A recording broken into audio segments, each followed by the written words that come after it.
describe my background as being Filipinx-American. And what I mean by that, and I get questioned about that sometimes, the reason for the X instead of Filipino or Filipina is to acknowledge transgender members of our community.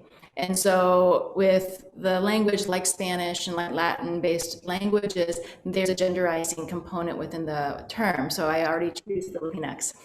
The reason for the American is I was born in the US and my background is specifically French, Dutch, and Filipino Chinese. And so that combination being shortened down into a phrase that's, fits into a box a little bit easier, Filipinx American, has a lot to do with my work and the way that I think about being in between. What does it mean to be enough? And so trying to acknowledge that when I was growing up, I didn't fit a demographic bubble. There was no other bubble yet.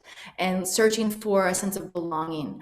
I'm really good at fitting in, and I recognize within components of assimilation that the desire to fit in is palpable for me.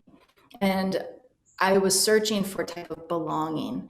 And in my work, that type of belonging shows up in the way that I think about my material choice. I look into it as deeply as I can to give it a sense of belonging in a way, even if it has maybe passed on and it's no longer needed its usual or typical initial purpose. I can give it a new purpose. And so for me, that has a lot to do with the way I work. Also, the way that I combine materials that don't necessarily belong together.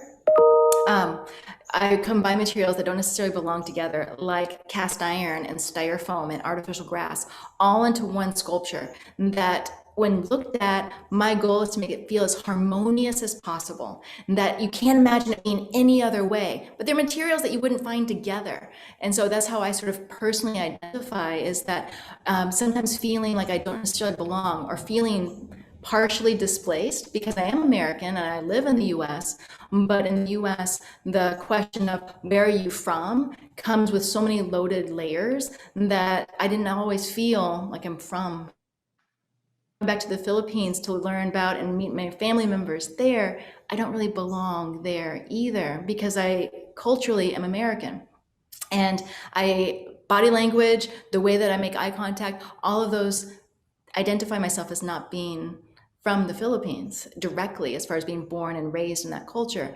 And so for me, that searching is a big part of my work. And so my work isn't directly responsive to the Philippine culture per se. I think there's components, and that's one of the things that I continue to search for in my work and my own identity.